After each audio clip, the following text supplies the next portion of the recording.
Like and subscribe right now and win a $100 Amazon gift card. For more information, look in the description. What are your worst college roommate horror stories? Not safe for work. Bitch didn't pay rent for 3 months and we didn't know until after our lease was up. Was just resolved 6 months ago and graduated 2 years ago. Will never sign a joint lease again. Freshman year college had bunks. Drunk roommate comes home before me. He sleeps on top. He drank too much.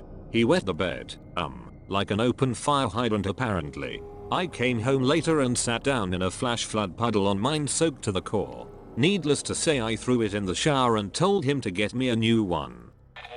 My first roommate, oh the memories. Very heavy, very socially awkward and definitely psychotic. Often mumbled to himself with shifty eyes, ate my food, and was either railing against the evils of religion out trying to get me to join the Army of the Virgin or some other Catholic sect. He often lounged around in his tighty whities and refused to clothe himself if I had guests or girls over. He would just sit down and put a blanket over his lap. I walked in on him jacking it or blaring peen a number of times, with which he used my tissues. He would also have long phone arguments with his girlfriend, who according to the wallet photo he had of her, was Greedly from Captain Planet. The kicker for me was when he had a breakdown and called the RA and a counselor in to talk with him while I was writing a paper. He is highly agitated and at one point said I just looked over at Demon Juices while he was asleep and thought to myself I should just take out my knife and kill him then myself. No offense Demon Juices. I was in the zone with the paper so I automatically replied none taken, then did a double take as the horror dawned on me. Nonplussed eye contact with my RA. Nope the frick out and moved to a different floor. This will probably be buried, but hopefully someone can benefit from my past misery.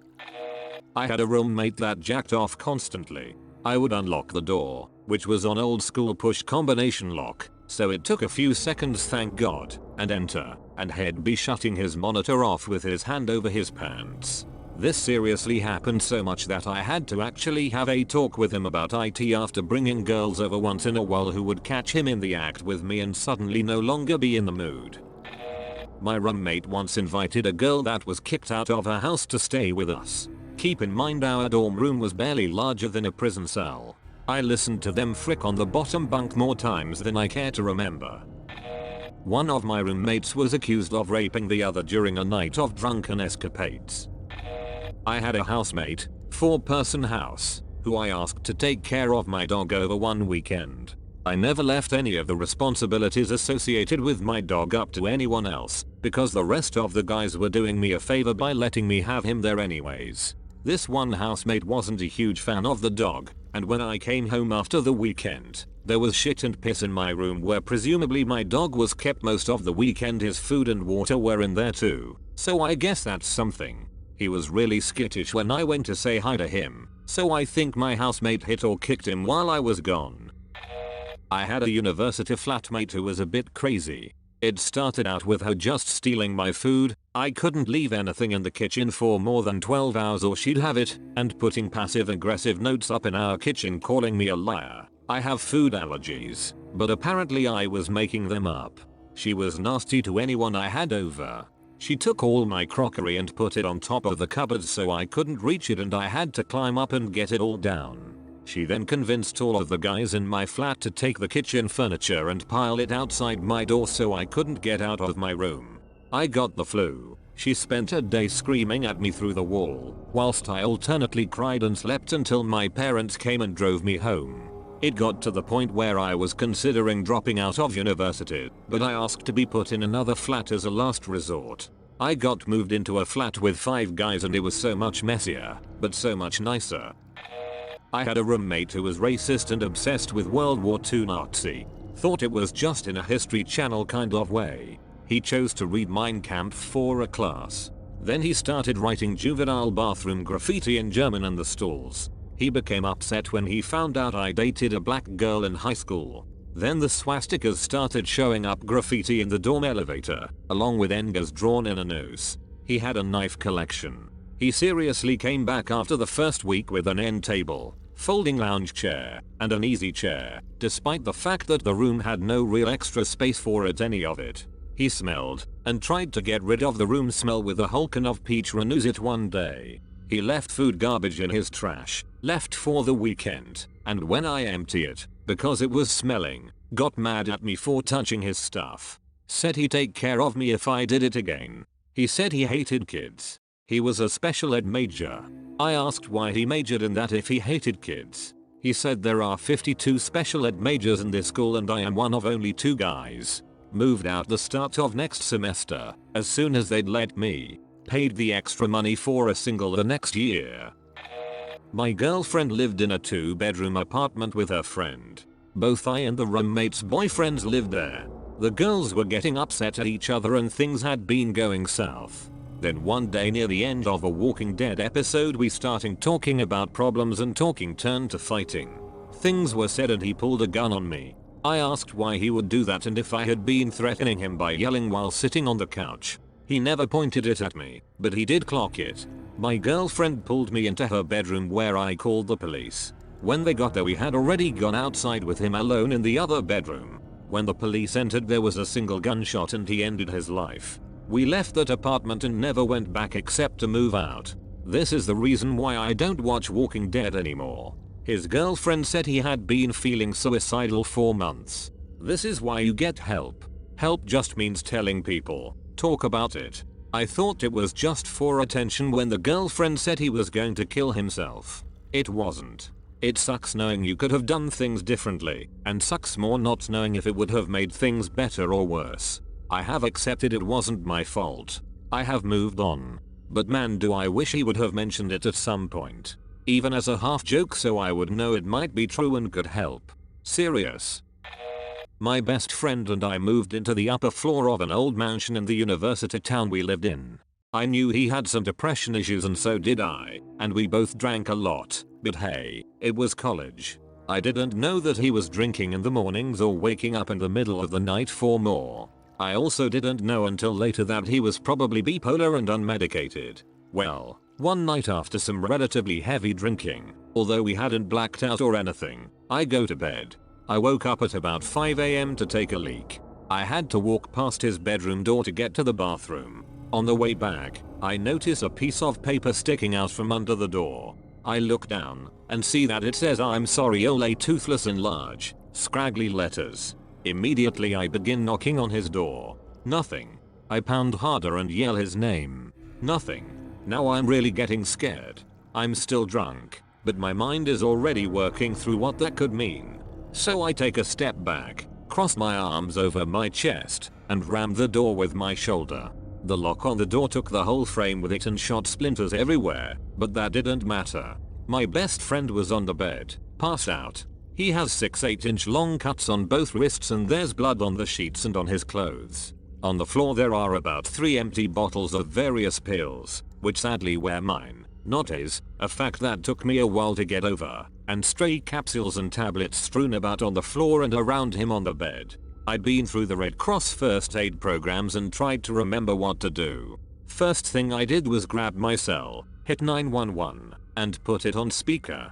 Then I grabbed a pair of dish towels and tied them around his wrists while I tried to prop up his legs and wake him up. I got little to no response from him. I stayed there talking to him, trying to put pressure on the cuts while at the same time picking up the pill bottles to show the EMTs when they got there. About 2 minutes later an ambulance and 2 cop cars pulled up and the medics came and got him out quick. While the cops questioned me I looked around. They found his knife which they took for evidence, and took all the pill bottles I had collected. After questioning me for half an hour or so and getting my signed statement, they said they were leaving. I walked out of the mansion with the cops. By this time the other people that lived in the mansion are awake and standing outside, and they tell me what hospital he was taken to if I wanted to go or could call his folks. I tell the cops that I'm still drunk and can't drive. The policewoman that hasn't left says she'll take me there, but I have to sit in the back of the car. Thankfully, that is still the only time I've been in the back of a cop car. Anyway, she dropped me off at the hospital and I sat by my buddy as they pumped his stomach and stitched his wounds. Luckily he did a pull job with the cuts and they were superficial, and most of the drugs were OTC and wouldn't cause permanent damage. I did have to hold him down while the nurses cutted him, because there were no male nurses on duty, which was strange. Anyway, come 8 or 9 am and I see that he's going to be okay. I step out of the hospital for a cigarette. I had to walk a decent ways away because they are real strict about where you can smoke around hospitals where I was. So I'm sitting on the curb in front of the parking lot and a nice white pickup pulls up in front of me. It's the female officer that brought me to the hospital. She gets out and hands me a brown paper bag.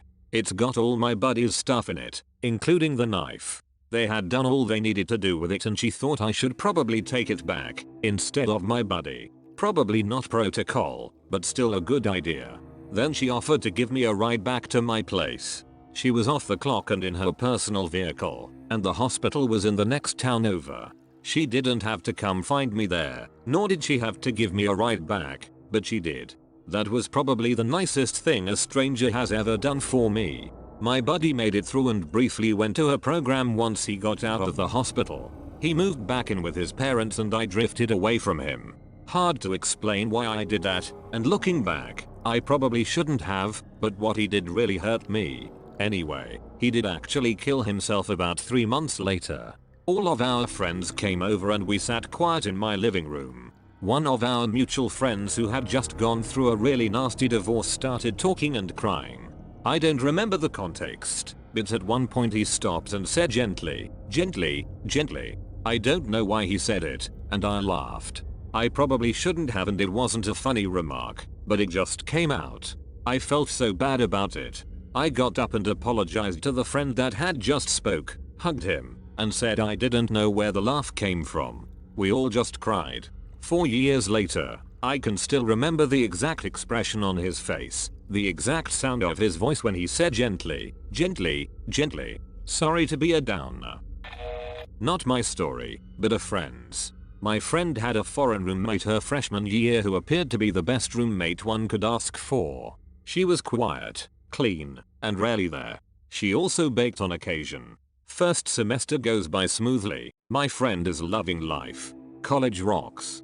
Midway through her spring semester, my friend starts noticing that sometimes when she goes to take her birth control each day, it's not always there. She chalks it up to absent-mindedness the first few times, but then she starts paying closer attention and becomes sure that she's not just being forgetful. The immediate suspicion falls on her roommate, of course, being that she's the only other person with daily access to the room.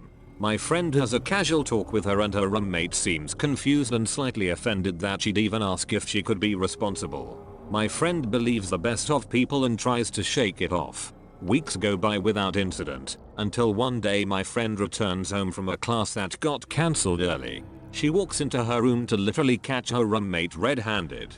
There she is, on my friend's side of the room with a little package in her hand. My roommate doesn't have much of a temper, but obviously has no choice but to confront her then and there.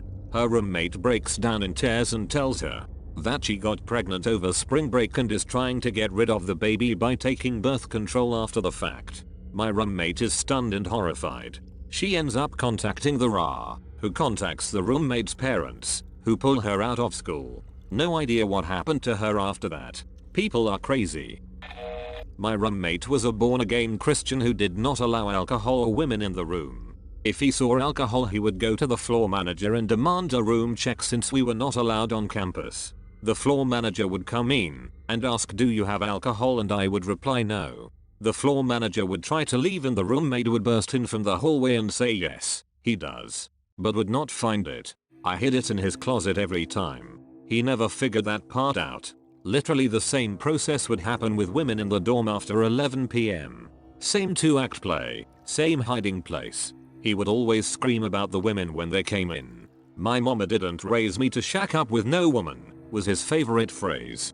I asked more and more women to come in and stay until exactly 10 hours, 59 minutes, and 59 seconds PM every night. Eventually he dropped out of college from the stress. I guess I am the monster.